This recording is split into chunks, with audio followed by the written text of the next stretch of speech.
Hey guys, it's time to do another paint party. Today I'm going to be doing a ribbon pour on a 10 by 20 inch stretch canvas. I will provide the colors for you in the description area as I typically do. If you're interested in those, you can go there and check that out. I will be playing music for you during the pouring portion, and I'll come back at the end and we'll talk about the results. Let's party!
Okay guys, I'm at a point where I like to stop what I'm doing and look at it, take a look at it, and evaluate what I think I need to do next. I'm liking this part in here. This part is okay. I don't like how that did here, so I would like to get rid of that probably. I think I do still have enough paint. I'm not real crazy about this part right here. I'll make a decision about that in a minute. I might end up re-pouring again with what paint I have left. I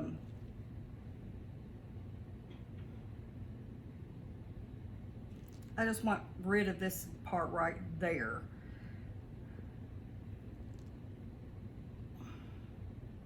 So it doesn't look like a circle there, like, you know. That's better. Really stretched these cells out. This part in here, it's so messy in my, in my view. This looks, there's just so much blending.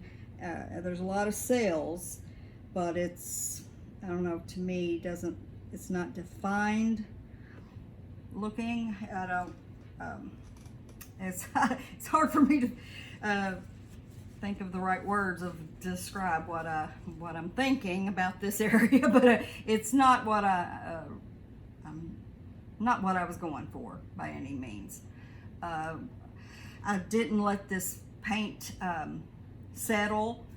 I was in a hurry to go ahead and pour. I had to mix up a lot of my paint because I haven't been painting that much lately. I don't have very many canvases left, and my paint supply is running lower than usual as well, and so I had to actually mix up stuff, and so that could have something to do with why we're getting so much cell action going on. There's no metallics in this at all, so it's not because of that. I'm thinking I'm going to re-pour from, right in here down again and see if I get something that I like better. This I will be okay with. It's not exactly what I was going for either, but it's better than this.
guys. I've been looking at it, and I like this better than what I had earlier, but I'm still not crazy about it, I have to be honest. It's got some interesting features to it, but that's about all I can say. This part is kind of just nothing much to it.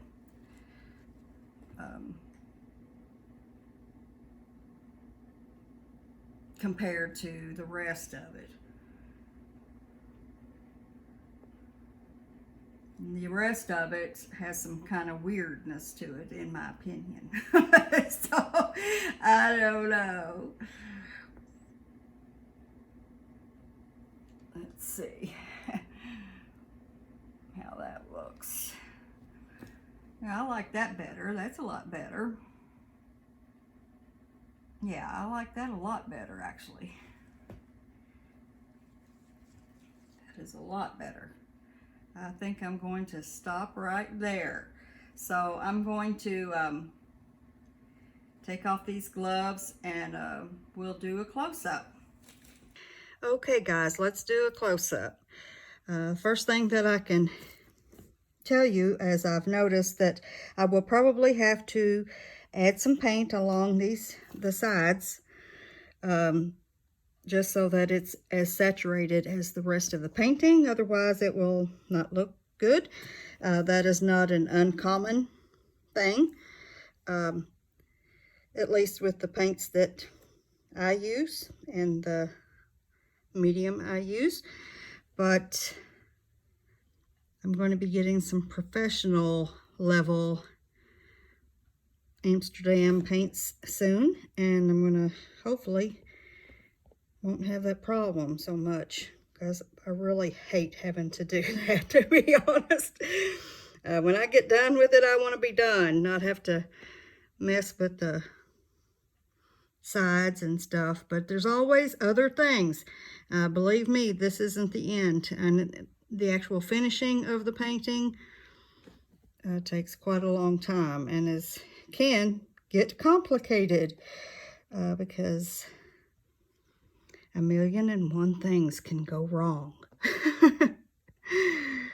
It's a lot of problem-solving issues going on with completing a painting until it is 100% complete. I am really digging this now. I wasn't so happy before, I didn't think, but I spread it out as much as I could possibly go, though, in order to get these results.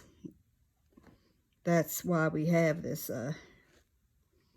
also probably part of the reason why the paint is so thin on the edges. But I'm happy with it. I hope you guys have enjoyed it. I will be bidding you farewell for today. Hope you enjoy the rest of your day. See you next time. Bye-bye.